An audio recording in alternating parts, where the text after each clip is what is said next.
नमस्कार प्यारे साथियों, आदाब, सत श्री अकाल। मैं अनुराग छिंपा, आपका दोस्त और होस्ट, स्वागत करता हूं आपका श्री राम अध्ययन मंत्रा में।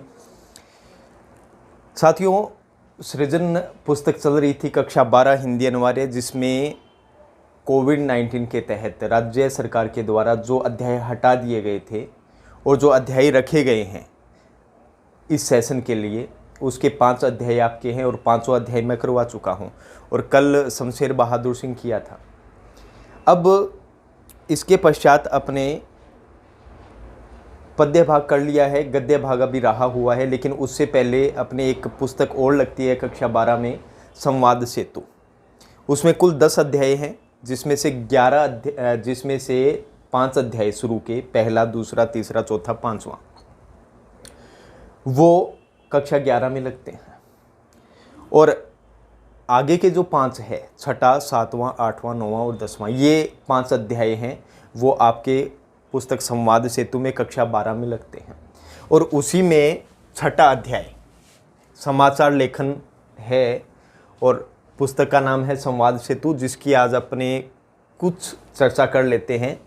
और मैं एक समरी के तौर पे, आपको पुस्तक पढ़ने की आवश्यकता नहीं रहेगी साथियों, मैं आपको वही क्वेश्चन करवाऊंगा, उसी अनुसार करवाऊंगा जो आपकी परीक्षा के लायक है। ठीक है साथियों, तो आओ चलते हैं और शुरुआत करते हैं किसकी, समाचार लेखन और संवाद सेतु के प्रथम अध्याय, जो कक्षा 12 के लिए है। वैसे अध्याय है नंबर 6, समाचार लेखन। तो साथियों, सबसे पहले क्वेश्चन ये आता है कि देखो, पहले समाचार का कोई अपने पास ज़्यादा जुगाड़ नहीं होता था, समाचार कैसे भेजें कैसे नहीं भेजें। अब होता यूँ था कि प्राचीन समय में ये रहता था कि या तो ऊँट के द्वारा किसी व्यक्ति को भेजकर संवाद पहुंचाया जाता था, संवदिया, जिसका नाम संवदिया उसको कह सकते हैं, या किसी साधन के द्वारा, घोड़े, बैलगाड़ी आदि के द्वारा वो संवाद पहुंचाया जाता। आज मान के चलिए कल को कोई बीमार है कि दादी जी बीमार है, आप जल्दी से ले आए, 15 दिन तो जाने में लगेंगे और 15 दिन आने में, इतने में तो दादी जय हो, ये हो जाएगा।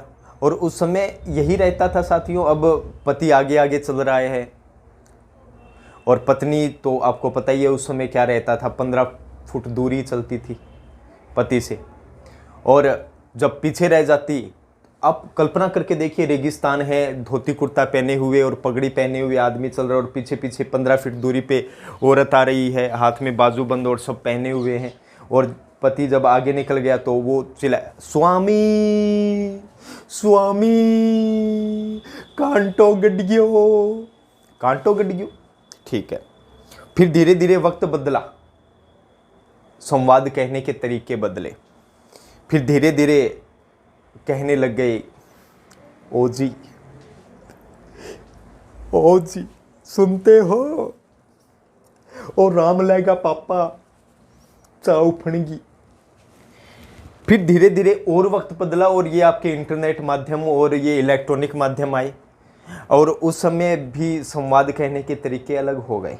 अब ओ जी की जगह सीधे नाम आ गए हैं। सुनते हो राजेश, मुझे तो शॉपिंग चलना है, राजेश चाऊ फड़गी, ऐसे वो संवाद चलते हैं। और आज के समय में अब धीरे धीरे मतलब संवाद कहने के, समाचार के तरीके हैं वो अलग बदलते जा रहे हैं। और देखो, दैनिक दिनचर्या, एक मनुष्य का स्वभाव होता है कि वो दैनिक दिनचर्या को जाने, वो आप अपने आसपास की घटनाओं को जाने, वो अंतर्राष्ट्रीय घटनाओं को जाने, वो नेशनल घटनाओं को जाने, वो सब चाहता है कि आसपास की घटनाएं उसको मिले। और उसी की जिज्ञासा के लिए एक पद्धति सामने आई और जिसका नाम क्या रहा, समाचार। अब समाचार के माध्यम भी रहे, समाचार के अलग अलग माध्यम रहते हैं। वो माध्यम कौन कौन से आपके देख लेते हैं कि समाचार लेखन में जो समाचार के माध्यम हैं, समाचार माध्यम साथियों 3 प्रकार के माध्यम चलते हैं। मैं शुरू से आपको बता देता हूं।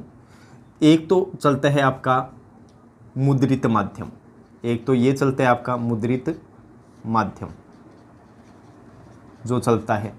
दूसरा आपका, या इसे आप कह सकते हो प्रिंट मीडिया, प्रिंट मीडिया भी आप इसे प्रिंट मीडिया, प्रिंट मीडिया हो जाएगा। दूसरा आपका आता है इलेक्ट्रॉनिक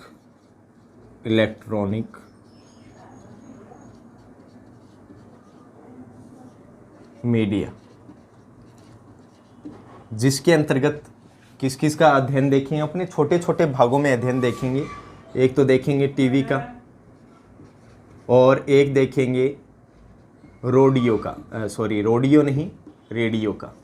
इलेक्ट्रॉनिक माध्यम में ये दो चीज़ें आ जाती है, जिसमें से टीवी तो क्या है, श्रव्य दृश्य माध्यम है। कौन सा है? श्रव्य दृश्य, जिसमें सुनाई भी देता है और दिखाई भी देता है। जबकि रेडियो में ये है श्रव्य माध्यम। इसके बारे में अपने अध्ययन कर लेंगे। और तीसरा और सबसे महत्वपूर्ण, जो आज सबसे अधिक प्रचलन में है, जिसके बाद में साथियों सब कुछ अधूरा है, उसका नाम है नव माध्यम। उसे बोलते हैं नव माध्यम। और नव माध्यम के अंतर्गत आता है साथियों इंटरनेट। आपका सबसे बढ़िया वाला साथी आज कोरोना काल में इंटरनेट, ये भी महत्वपूर्ण रहेगा, इसके बारे में चर्चा करेंगे। ये 3 माध्यम साथियों हो गया।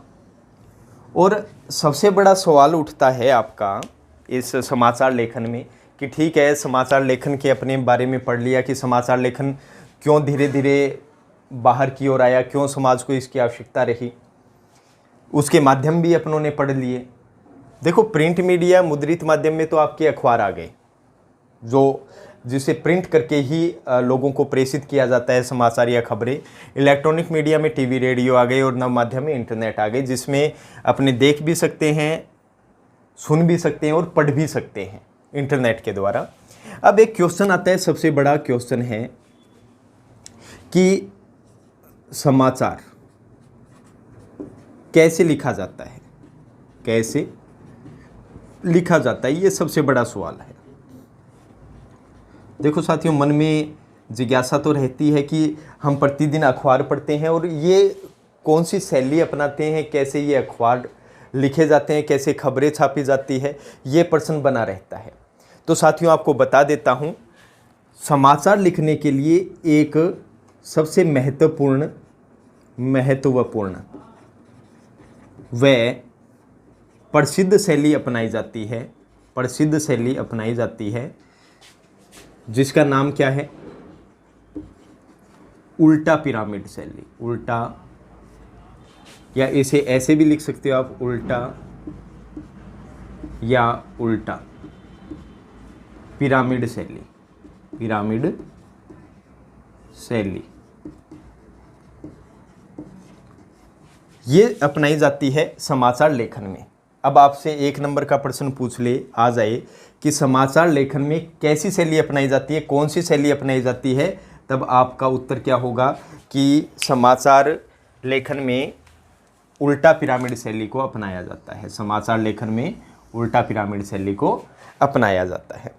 अब फिर अपने एक और समस्या आ गई, उसको हल देखेंगे कि उल्टा पिरामिड शैली क्या होती है। साथियों आपको बता देता हूं कि मात्र समाचार लिखने के लिए इस शैली का प्रयोग किया जाता है। और इस शैली का प्रयोग क्यों किया जाता है वो मैं आपको बता देता हूं, क्योंकि पहले अपने को उल्टा पिरामिड जान लेना चाहिए। देखो, ये है, अब आप ये नहीं कहोगे जी ये तो ट्राइंगल है, त्रिभुज है, बड़ा, ये है सीधा पिरामिड। ये पिरामिड तो जानते हो, मिस्र वाला, मम्मीज जहाँ रहती है, बिच्छू, कांसड़ा, बेरो, कोनी, कई रह पटिया में आ जाए, त्याग कर दे जद काल जो पाठ दिया फिर। और देखो, जो सीधा पिरामिड शैली होती है वो अपनाई जाती है किसमें? कथात्मक शैली में। किसमें अपनाई जाती है? कथात्मक शैली में। मतलब कि कोई कहानी, उपन्यास आदि जिसमें होता है ना, जैसे आप नाटक देखते हो, फिल्म देखते हो, तो वो एक कथात्मक शैली में ही होती है।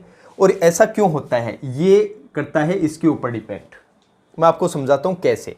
देखो, यहाँ क्षेत्रफल कम है और धीरे धीरे कहाँ नीचे की ओर बढ़ता जा रहा है कि नहीं बढ़ता जा रहा क्षेत्रफल।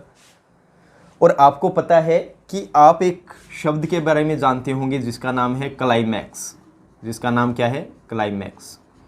क्लाइमैक्स ये तो हो गया इंग्लिश नाम, और हिंदी में इसका नाम है चरमोत्कर्ष। चरमोत्कर्ष। आप कहते हो ना जी फिल्म तो हैप्पी एंडिंग हुई है जी, फिल्म तो सैड सेंडिंग एंडिंग हुई है जी, ऐसे कहते हो ना। तो हैप्पी एंडिंग वो क्या होता है, एक मूवी का क्लाइमैक्स होता है। क्लाइमैक्स मतलब हिंदी में चरमोत्कर्ष, रस जो अपने को आनंद मिल रहा होता है वो उसका अंतिम चरम होता है। तो देखो उल्टा पिरामिड शैली में यहाँ क्षेत्रफल सबसे ज़्यादा है ना, यहाँ फैलाव अधिक है। तो कथात्मक शैली में सीधे पिरामिड शैली का उपयोग किया जाता है। तो मतलब कला जो क्लाइमैक्स होता है, जो सबसे महत्वपूर्ण चीज़ होती है एक मूवी की, एक कहानी की, वो कहाँ दिखाई जाती है, अंत में दिखाई जाती है, मध्य या अंत में दिखाई जाती है, ये याद रखना। जबकि समाचार में क्या होता है, इसमें मैं यहाँ बना रहा हूँ साथियों, समाचार में मैंने कहा कि उल्टा पिरामिड शैली का प्रयोग किया जाता है। ये मैंने उल्टा पिरामिड बना दिया, ये उल्टा पिरामिड शैली हो गई। ये कौन सी शैली है, उल्टा पिरामिड। अब उल्टा कर दिया तो मतलब यहाँ सबसे अधिक क्षेत्रफल है। मैंने ये कहा यहाँ नीचे अगर कथात्मक शैली की बात करें तो यहाँ क्षेत्रफल सबसे अधिक नीचे नीचे है। मतलब क्लाइमैक्स कहाँ होता है कथात्मक शैली में, अंत में होता है, जो सबसे महत्वपूर्ण चीज़ होती है। क्लाइमैक्स मतलब सबसे महत्वपूर्ण, और वो कहाँ, क्योंकि अपने को अंत में ही पता चलता है कौन क्या कर रहा है, कैसे क्या होगा, जो अपना संशय होता है वो अंत में ही खुलता है। लेकिन समाचार में क्या होता है, यहाँ क्षेत्रफल अधिक है, तो ये जो क्लाइमैक्स है, ये क्लाइमैक्स है वो समाचार में कहाँ दिखाया जाएगा, मतलब महत्वपूर्ण जो भाग होता है वो कहाँ दिखाया जाता है, यहाँ दिखाया जाता है। समझ में आई बात। तो अब उल्टा पिरामिड शैली के बारे में आपसे पूछ ले तो मैं सीधे सीधे बता देता हूँ कि उल्टा पिरामिड शैली के अंतर्गत किसी भी समाचार की कोई भी घटना है, कोई भी उसकी जो सूचना है, उसको सबसे पहले उसका जो महत्वपूर्ण जो भाग होता है वो सबसे पहले लिखा जाता है, उसको सबसे पहले पैराग्राफ में लिखा जाएगा। मैं फिर से बता रहा हूँ कि समाचार की उल्टा पिरामिड शैली में किसी भी समाचार के विषय की जो भी कोई घटना है, कोई भी सूचना है, वो उसका जो महत्वपूर्ण भाग है वो सबसे पहले लिखा जाता है। उसके बाद में उससे जो कम महत्वपूर्ण की जो भी सूचना है, घटना है, वो क्या लिखी जाती है उसके बाद में, और ऐसे धीरे धीरे कम महत्वपूर्ण की खबरें धीरे धीरे लिखी जाएगी, और जब तक समाचार समाप्त नहीं होता तो वो ऐसे चलती रहेगी। बस सीधा कहना है कि उल्टा पिरामिड शैली में जो सबसे प्रमुख घटना होती है, जो महत्वपूर्ण घटना होती है, वो सबसे पहले लिखी जाती है। ये आपकी उल्टा पिरामिड शैली हो गई। आप इसको चित्र के माध्यम से भी समझा सकते हैं। मैं चित्र आपको बना देता हूँ। इसको 3 भागों में बांटा जाता है साथियों। इससे अपने 4-5 क्वेश्चन हल हो जाएंगे। इसे कितने भागों में डिवाइड किया जाता है, 3 भागों में डिवाइड किया जाता है। अब आप देखो सबसे अधिक क्षेत्रफल किसका, इसका, तो सबसे महत्वपूर्ण खबर कहाँ आएगी, इसमें। फिर इससे कम क्षेत्रफल इसका, तो इसमें सबसे महत्वपूर्ण, इसके बाद में इससे कम महत्वपूर्ण की खबर यहाँ, फिर इससे कम क्षेत्रफल कहाँ है, यहाँ है, ठीक है। तो इन दोनों से कम महत्वपूर्ण की खबर है वो यहाँ आ जाएगी, ठीक है। अब इन 3 पार्टों के नाम क्या क्या हैं, देखो सबसे पहले को तो कहते हैं इंट्रो, या कह सकते हैं इसे मुखड़ा, इंट्रो या मुखड़ा। दूसरा पार्ट है बॉडी, बॉडी नहीं बॉडी, ठीक है। और अंतिम है समापन।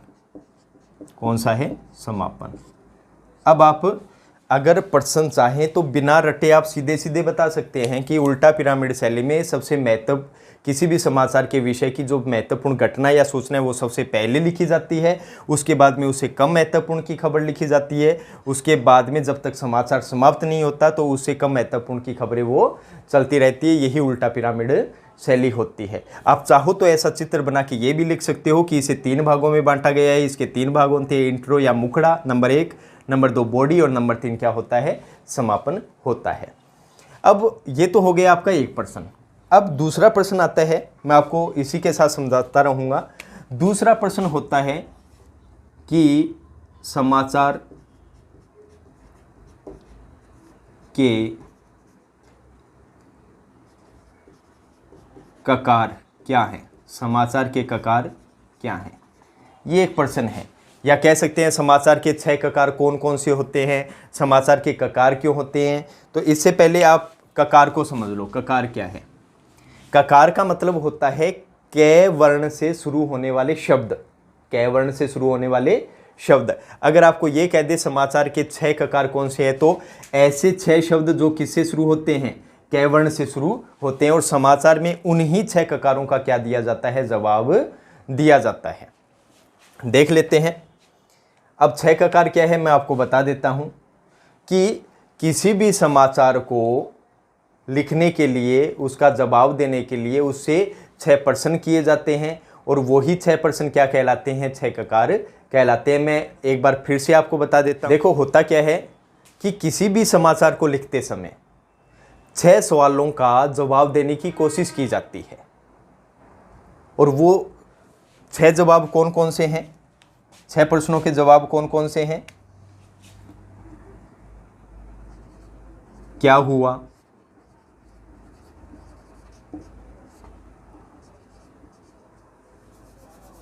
कहां हुआ,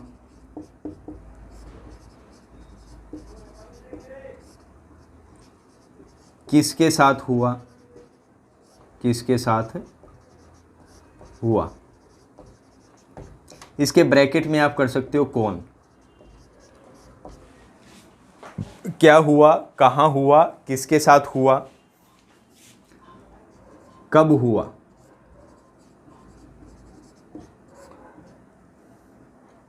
कैसे हुआ,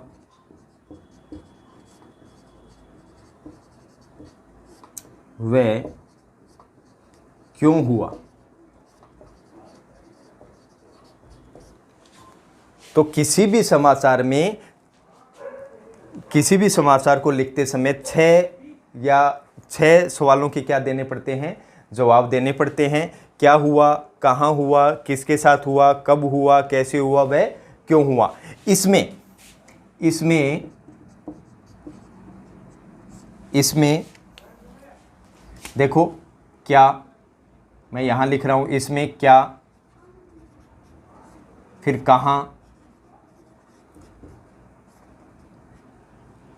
किसके या कौन, ये एक ही बात है साथियों, किसके, या आप लिख सकते हो कौन। फिर कब, यहां कब लिख दिया, फिर कैसे, यहां कैसे लिख दिया, और क्यों, यहां क्यों लिख दिया। तो इसमें ये 6 ककार कहलाते हैं, इसमें ये 6 ककार कहलाते हैं। तो अब आप इसका जवाब दे सकते हो कि किसी भी समाचार को लिखते समय 6 सवालों का जवाब दिया जाता है। क्या हुआ, कहाँ हुआ, किसके साथ हुआ, कौन, कब हुआ, कैसे हुआ, वह क्यों हुआ। इसमें क्या, कहाँ, किसके, कौन, कब, कैसे, क्यों आदि ये क्या कहलाते हैं, समाचार के 6 ककार कहलाते हैं। अब ये चीज़ यहाँ लिख देते हैं, मैं आपको साथ साथ में बताता रहूँगा कि इसमें से क्या, कहाँ, कौन और कब, इन 4 ककारों का प्रयोग कहाँ किया जाता है, इंट्रो या मुखड़ा में। इसमें क्या, कहाँ, कौन, कब, इसके आगे का पार्ट बता रहा हूं। इसमें क्या, कहाँ, कौन, कब, इन 4 ककारों का प्रयोग कहाँ किया जाता है, इंट्रो या मुखड़ा में किया जाता है, जो क्या होते हैं, सूचनात्मक होते हैं, जो क्या होते हैं, सूचनात्मक होते हैं, जो केवल मनुष्य को क्या देते हैं, व्यक्ति को सूचना देते हैं। इसलिए ये चारों ककार क्या होते हैं, सूचनात्मक होते हैं, और इनमें क्या रहते हैं, तथ्य होते हैं, तथ्यों से युक्त होते हैं। अन्य जो 2 ककार हैं, अन्य जो 2 ककार कैसे और क्यों, वो किस में दिए जाते हैं, बॉडी और समापन में। इन 2 ककारों का प्रयोग कहाँ किया जाता है, कैसे और क्यों का बॉडी और समापन में किया जाता है। ये समाचार के कौन से भाग होते हैं, विवरणात्मक, या आप कह लीजिए व्याख्यात्मक, या आप कह लीजिए विश्लेषणात्मक।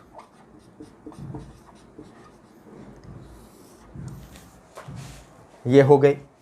और अंत में एक नोट लगाते हुए लिखना है। नोट क्या लगाओगे कि समाचार के अंत में उस समाचार से संबंधित उसका उद्धरण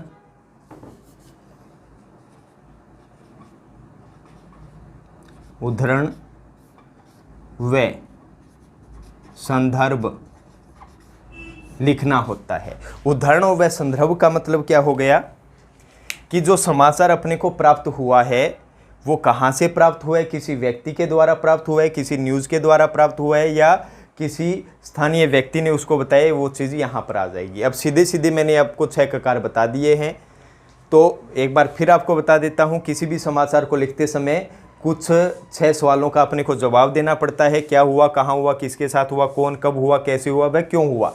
इसमें क्या, कहाँ, किसे, कौन, कब, कैसे, क्यों, ये 6 ककार कहलाते हैं। इनमें से शुरू के जो 4 ककार है, क्या, कहाँ, किसे, कौन व कब, इसका प्रयोग इंट्रो या मुखड़ा में किया जाता है, जो क्या होते हैं, सूचनात्मक व तथ्यों से लिप्त होते हैं। जबकि बचे हुए 2 ककार कैसे व क्यों का प्रयोग बॉडी और समापन में किया जाता है, जो समाचार के विवरणात्मक, व्याख्यात्मक और विश्लेषणात्मक भाग होते हैं। और अंत में समाचार में उदाहरण व संदर्भ लिखना होता है, जो किसी स्थानीय व्यक्ति से संबंधित हो सकता है या कोई भी। मैं आपको एक उदाहरण के द्वारा पूरी तरीके से आपको बता दूंगा। देखो, विवरणात्मक का मतलब होता है किसी चीज़ का विवरण देना।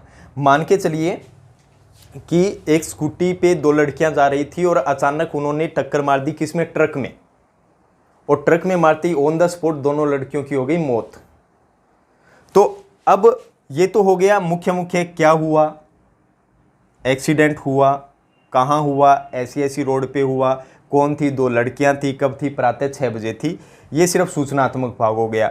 अब विवरणात्मक में क्या दोगे, दोनों की आयु क्या थी, कहाँ की रहने वाली थी, कहाँ जा रही थी, किन की पुत्री थी, क्या उनकी लाश उनके पास पहुंच गई है माता पिता के पास, क्या उनको सूचना दे दी गई है, उसकी संपूर्ण अपनी व्याख्या कर देंगे। जैसे अपने दोहों की व्याख्या करते हैं वैसे इनकी व्याख्या कर देंगे। और विश्लेषणात्मक का मतलब होता है विशेष रूप से उनका क्या करना, उनकी जांच परख करना, वो चीज़ हो जाएगी। ये आपका हो गया 6 ककार वाला सिस्टम भी।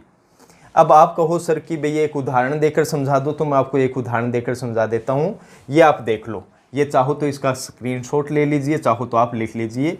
ये आपके लिए महत्वपूर्ण चीज़ है। उल्टा पिरामिड शैली आ जाए तो आप ये चीज़ बता सकते हो, लेकिन उससे पहले मैं आपको एक एक नंबर के और क्वेश्चन बता देता हूँ। 2 क्वेश्चन अपने हो गए।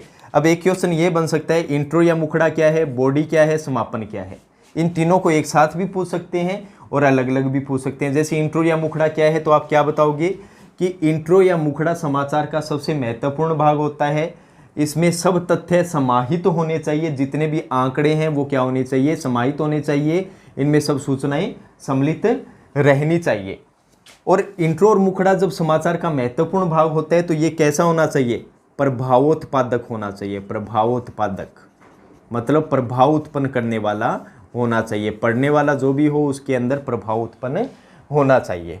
ठीक है, अब बात करते हैं, हाँ, इसके अंदर ये भी कह सकते हो इंट्रो के अंदर क्या, कहाँ, कौन, कब, इन 4 ककारों का प्रयोग किया जाता है। और इंट्रो, ये मुखड़ा वो समाचार का सूचनात्मक भाग होता है। अब आपसे बॉडी पूछ लिया जाए तो अलग से अगर बॉडी पूछा जाए तो आपको क्या कहना है,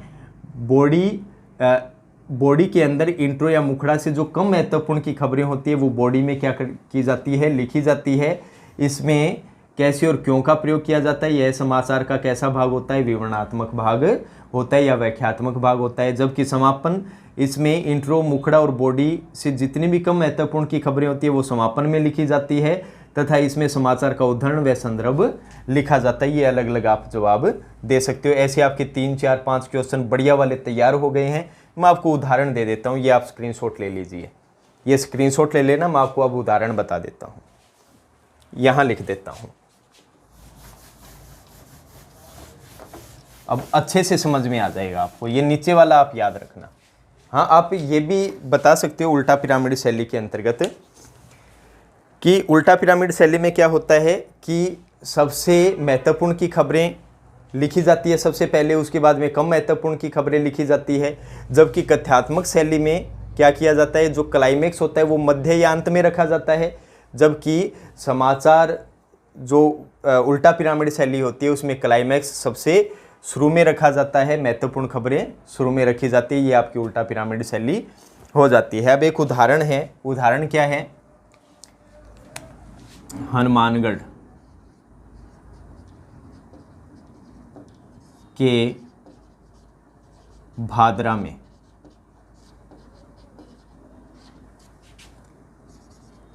छत गिरने से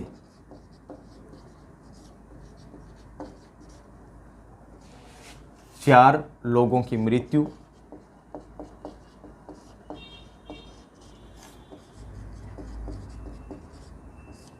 व 29 घायल। ये समाचार है। अब इसको ऐसे कैसे पहचानेंगे, देखो मैं बताता हूं। सबसे पहले आ जाओ क्या के अंदर आप क्या लिखोगे, चार लोगों की मृत्यु व 29 घायल। क्या, चार लोगों की मृत्यु व 29 घायल क्या में आ गया, कहाँ, हनुमानगढ़ के भादरा शहर में। हनुमानगढ़ के भादरा शहर में। कौन, मतलब मरने वाले कौन थे, आप लिख सकते हो आम नागरिक। आम नागरिक क्या लिख दोगे, आम नागरिक लिख दोगे। कब, आप लिख सकते हो प्रातः 6 बजे। ठीक है। अब कैसे और क्यों, कैसे में आप क्या लिखोगे, छत गिरने से। कैसे में क्या आ जाएगा, छत गिरने से, ये लिख दिया। ठीक है। उसके बाद में क्यों, क्यों का आप लिख सकते हो निर्माण। भाई छत क्यों गिरी, निर्माण कार्य में घटिया सामग्री का प्रयोग होने से, प्रयोग होने से, ये आप लिख दोगे। ये आपका पूर्ण समाचार बन गया। अब आपको ये संशय भी आपका मिट गया होगा। ये आपके काफ़ी प्रश्न अब तैयार हो गए हैं साथियों। ये समाचार मैंने आपको बता दिया है। जैसे एक उदाहरण के तौर पे देखें, अब मैं आपको बताऊं एक समाचार कि हनुमानगढ़ के भादरा शहर में खागड़ पागल हो जाने से 3 लोगों की मृत्यु व 2 घायल, ये आया है। तो आप क्या बताओगे, सबसे पहले ये बताना है आपको क्या, 3 लोगों की, आप क्या बताओगे, 3 लोगों की मृत्यु 2 घायल। फिर कहाँ, आप कहोगे भादरा के अंबेडकर चौक पे। ठीक है। कौन, आम नागरिक थे। कब, सुबह प्रातः 6 बजे आप कह दोगे। अब आया कैसे और क्यों। कैसे में आप क्या कह दोगे कि खागड़ था, वो अचानक ही चाणचक्की हो गयो बावड़ो और लागो सींग दे गए, ल महिला आवा आ गई, ल उठा के धूम मेरा नाली मारे बस चिपा दी, ऊपर फेंक दी एक आदिया ने। किसी की भावनाओं को ठेस पहुंचाना हमारा उद्देश्य नहीं, सिर्फ एग्जाम्पल के माध्यम से बता रहा हूं। क्यों, अब क्यों, क्योंकि आबकारी विभाग की रेड पड़ने से शराब को नाली में बहा दिया गया था, और नाली में बहा देने से और खागड़ ने पानी पी लिया था, गोदे ने पानी पी लिया था, और वो शराब उसके चढ़ गई, और वो मैं नशे में चढ़ गई हो, एक खागड़ झूमता आया और ऐसे चिपा के दिए, ऐसे जो घुसंडी खुआ दी एक ने तो। और मरने वाली कौन थी, तीनों ही महिलाएं थी, और घायल होने वाली भी कौन थी, दोनों ही महिलाएं थी। हाँ, मैं वापस कह रहा हूँ, महिलाओं का आदर सम्मान है, सिर्फ मनोरंजनात्मक ढंग से समझाने का प्रयास किया जा रहा है, किसी की भावनाओं को ठेस पहुंचाना हमारा उद्देश्य नहीं है। यहाँ तक आप भली प्रकार से समझ गए होंगे साथियों। बाकी का वीडियो आपको मिलेगा नेक्स्ट डे, तब तक आप इन दोनों को समझ लीजिए। अगर कुछ भी समझ में नहीं आता है तो आप प्लीज़ कमेंट बॉक्स में अपने क्वेश्चन आप लिख सकते हैं। तब तक के लिए ये आप देख लेना, 4-5 प्रश्न बताइए। आप ऐसे करोगे तो आपको कोई नहीं रोकने वाला है। मिलते हैं कल, और इसी के साथ श्री राम अध्ययन मंत्र आपसे विदा चाहता है। जय हिंद, जय भारत साथियों।